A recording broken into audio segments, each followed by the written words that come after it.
12장 38절에서 45절까지의 말씀을 우리 천천히 함께 읽도록 하겠습니다. 함께 읽습니다. 그때 서기관과 바리새인 중 몇 사람이 말하되 선생님이여 우리에게 표적 보여주시기를 원하나이다. 예수께서 대답하여 이르시되 악하고 음란한 세대가 표적을 구하나 선지자 요나의 표적 밖에는 볼 표적이 없느니라. 요나가 밤낮 살 동안 그 물고기 뱃속에 있었던 것 같이 인자도 밤낮 살 동안 땅 속에 있으리라. 심판 때에 니느웨 사람들이 일어나 이 세대 사람을 정죄하리니 이는 그들이 요나의 전도를 듣고 회개하였음이니라. 요나보다 더 큰 이가 여기 있으며 심판 때에 남방 여왕이 일어나 이 세대 사람을 정죄하리니 이는 그가 솔로몬의 지혜로운 말을 들으려고 땅 끝에서 왔음이거니와 솔로몬보다 더 큰 이가 여기 있느니라. 더러운 귀신이 사람에게서 나갔을 때에 물 없는 곳으로 다니며 쉬기를 구하되 쉴 곳을 얻지 못하고 이에 이르되 내가 나온 내 집으로 돌아가리라 하고 보아보니 그 집이 비고 청소되고 수리되었거늘 이에 가서 저보다 더 악한 귀신 7을 데리고 들어가서 봐하니 그 사람의 나중 형편이 전보다 더욱 심하게 되느니라. 이 악한 세대가 또한 이렇게 되리라. 아멘. 네, 저희는 계속해서 마태복음의 말씀을 순서대로 살펴보고 있습니다. 오늘 말씀은 악한 세대를 향한 표적이라는 제목으로 함께 말씀을 잠시 살펴보고자 합니다. 성도님들은 이 세대 사람들, 특별히 믿지 않는 사람들이 무엇을 어떻게 하면 교회로 믿음을 가지고 나올 수 있을까요? 아마 여러 가지를 얘기할 수 있을 것 같습니다. 믿지 못하는 사람들에게 믿음이 생기는 방법, 그들이 하는 말 중에 있죠. 하나님이 눈앞에 보이게 해봐라. 하나님을 내 눈앞에 보이면 하나님이 내 눈앞에 보이면 교회 나가겠다라고 하는 사람도 있었고요.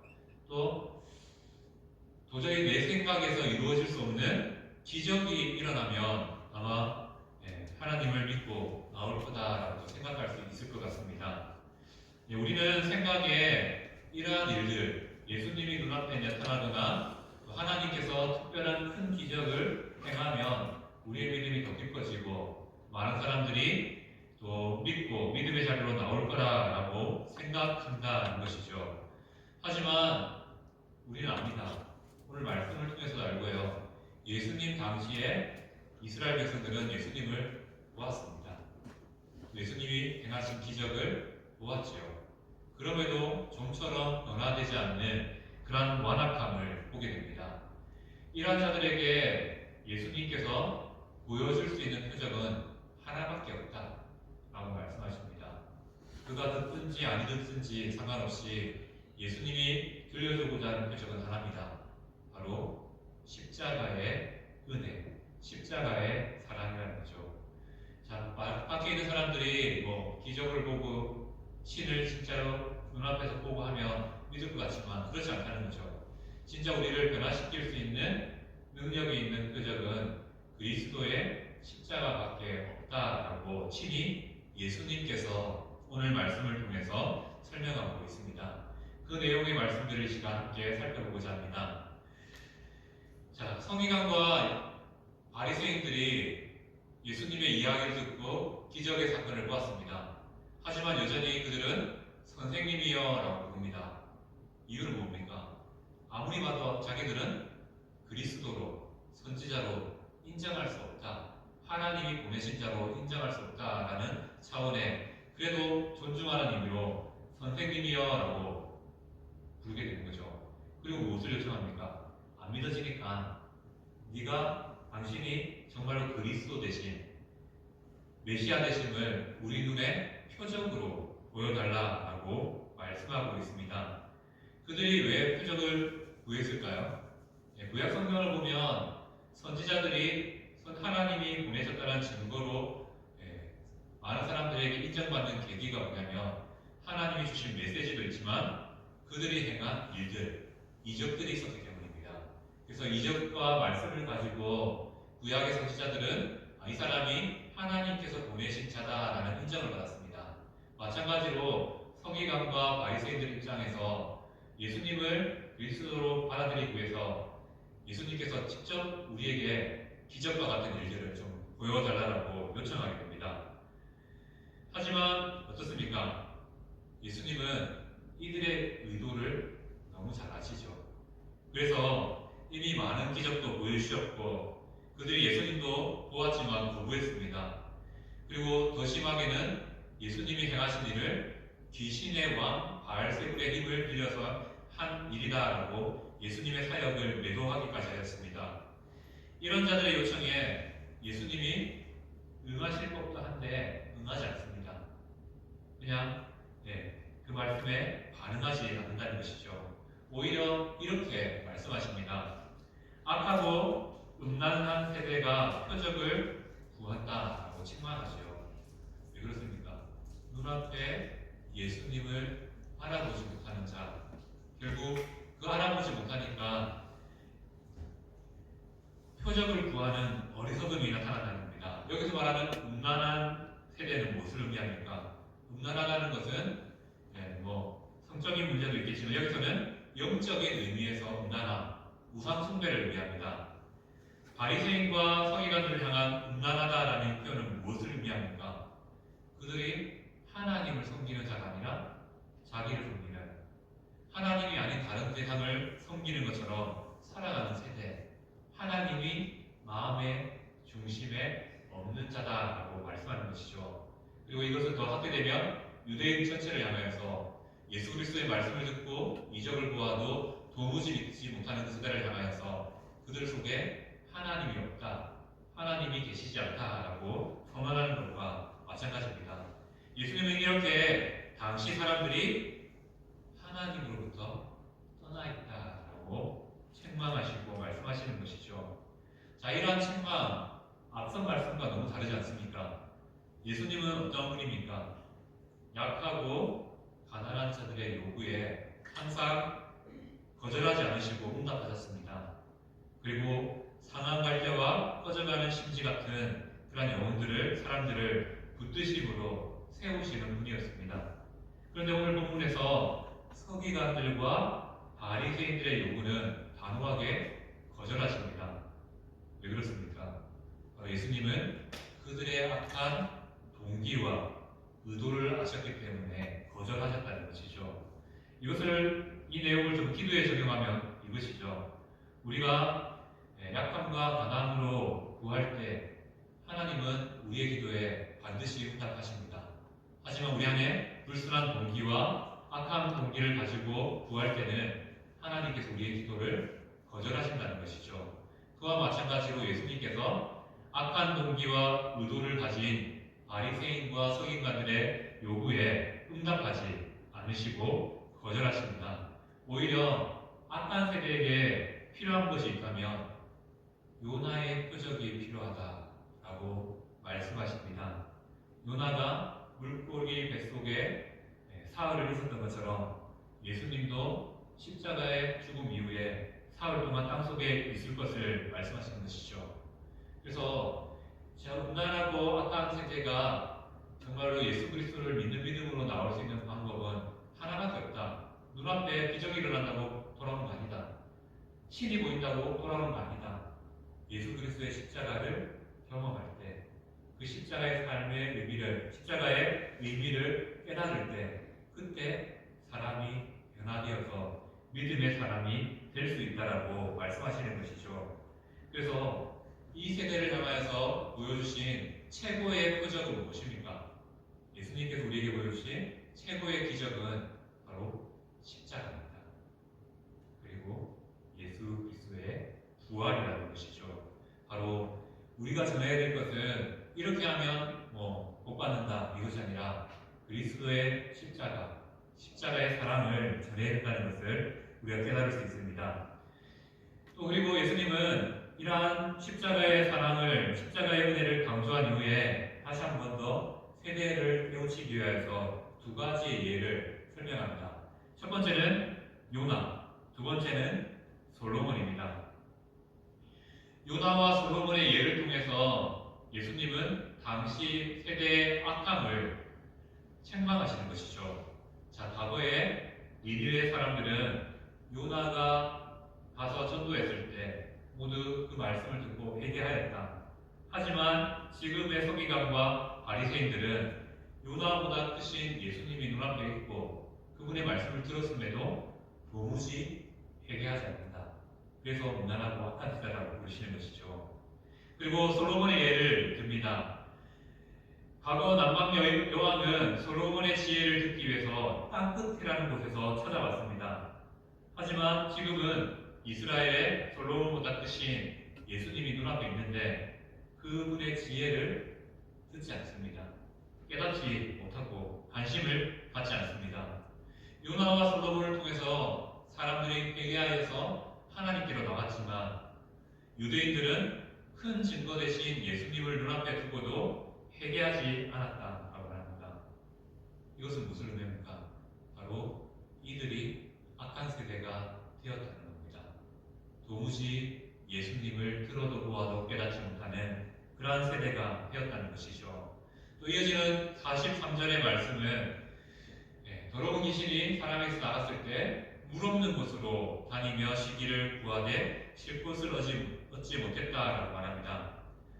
예수님은 당시 세대의 완악한 모습들, 악한 모습을 더러운 귀신에 비유해서 이야기를 설명하십니다. 더러운 귀신이 예수님을 통해서 몸에서 쫓겨났습니다. 그 귀신은 강구하죠. 자신이 구할 곳이 없기에 물 없는 곳, 광야와 같은 곳이죠. 당시 이스라엘 백성들에게 광야는 귀신들이 머무는 장소와 같은 곳입니다. 우리나라의 입장에 보면 흉가에 가면 귀신이 있다라고 말하는 것처럼 그런 의미로 당시 이스라엘 백성들은 광야의 그 자리가 바로 귀신들이 머무는 곳이다라고 생각했습니다. 그래서 황폐한 광야, 귀신이 거하는 곳이라는 상징성이 있습니다. 그런데 귀신이 물 없는 곳을 찾아다니지만 광야와 같은 자신이 거할 사람이겠죠. 자신이 거할 자리를 찾지만 쉴 곳을 얻지 못했다라고 말합니다. 귀신이 아무에게나 들어갈 수 없다라는 것이죠. 그래서 이 귀신이 어떻게 합니까? 차라리 하면서 쫓겨난 그 자리로 다시 돌아가고자 합니다. 그런데 웬걸요? 가보니까 그 사람의 마음이 이미 깨끗하게 정돈되어 있습니다. 자신이 들어가 살기에 더 좋은 환경이 만들어져 있다는 겁니다. 이전보다 더 거창하게 좋기에 귀신은 그 악한 귀신 7을 더 데리고 들어가서 그 안에 거하게 됩니다. 여기서 귀신 7을 데려갔다는 것은 더 강한 귀신이 들어갔다, 더 많은 귀신이 그곳에 들어가게 되었다라는 의미가 됩니다. 더 많은 귀신이 사람의 몸에 들어오자 어떻게 됩니까? 그 사람의 형편이 더욱 심해졌습니다. 이전보다 더 나빠졌다는 것이죠. 예수님은 이 이야기를 통해서 당시 세대가, 이 악한 세대가 또한 이렇게 되리라라고 말씀하고 선언하십니다. 이 세대의 죄악과 타락이 어떠한 결과를 나타내고 보여줄지를 말씀하시는 것이죠. 표적을 경험한 자들은 예수님을 통해 귀신이 쫓겨나는 경험을 했습니다. 하지만 그의 삶에 방지책을 세우지 못했습니다. 그러니 다시 귀신이 들어와 더 악한 상황 가운데 놓이게 되었다는 것이죠. 표적이 중요하지 않습니다. 기적이 우리의 삶을 변화시키지 않고 우리의 믿음을 지켜주지 못합니다. 표적보다 더 중요한 것이 무엇이겠습니까? 바로 믿음이라는 것이죠. 바로 십자가의 그 사랑의 믿음이 우리를 지키고 보호하는 힘이 된다라고 말씀하고 있는 것입니다.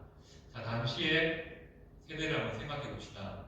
예수님의 말씀을 듣고 감동도 받습니다. 그리고 이 사람이 정말 우리의 메시아가 될 수 있겠다. 우리를 로마의 압제로부터 구원해 줄 수 있는 사람이 될 수 있겠다 하면서 마음의 희망이 같습니다. 그런데 그 안에 악함도 같이 자랍니다. 악함이 같이 자라니까 예수님의 말씀을 보고 계속 기적을 보지만 기대가 있었고 소망이 있었지만 그 기대와 소망이 온전히 이루어지지 않자 어떻게 됩니까?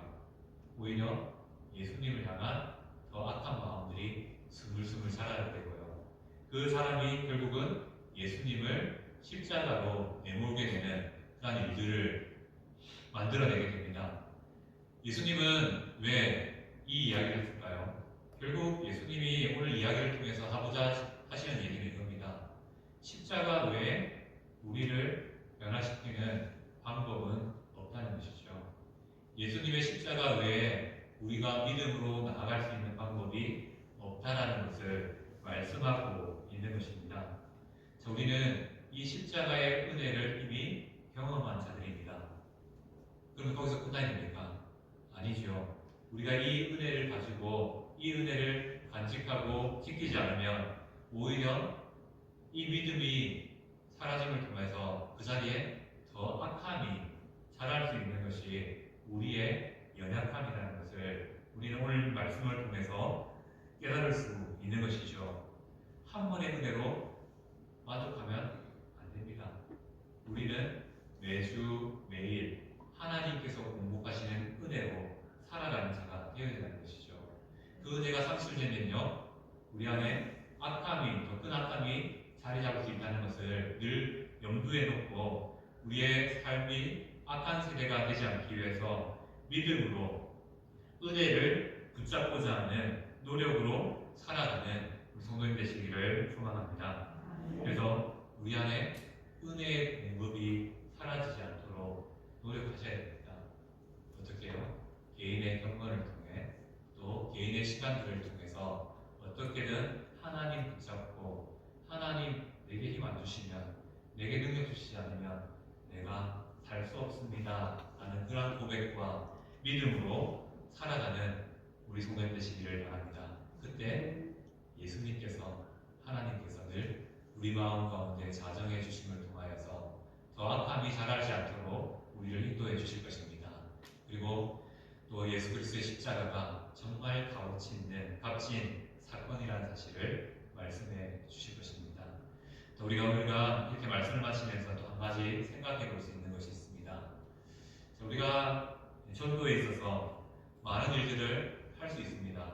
이렇게 해서 한 영혼이 주께로 돌아올 수도 있고요. 저렇게 해서도 한 영혼이 주께로 돌아올 수도 있습니다.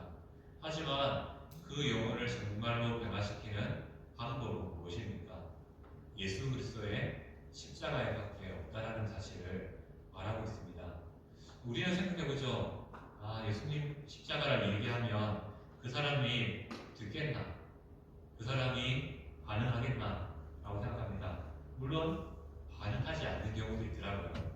하지만 우리가 전한 그 십자가의 은혜가 한 영혼을 변화시키더라고요. 나의 말이 재주가 있어서 변화시키는 게 아니고요. 내가 힘이 있고 능력이 있어서 자리가 있어서 변화시키는 게 아니라 나의 믿음을 담은 그 십자가의 은혜를 전할 때 한 영혼이 변화되게 되는 사건이 일어나게 된다는 겁니다. 우리가 이 사실을 기억하면서 우리는 무엇을 말하고 무엇을 바라며 살 것인가? 결국 십자가의 은혜밖에 없다. 그래서 우리는 날마다 십자가를 붙잡고 살아가는 그런 성도가 되어야 되겠다라고 다짐하고 기도하는 우리 성도 되시길 바랍니다.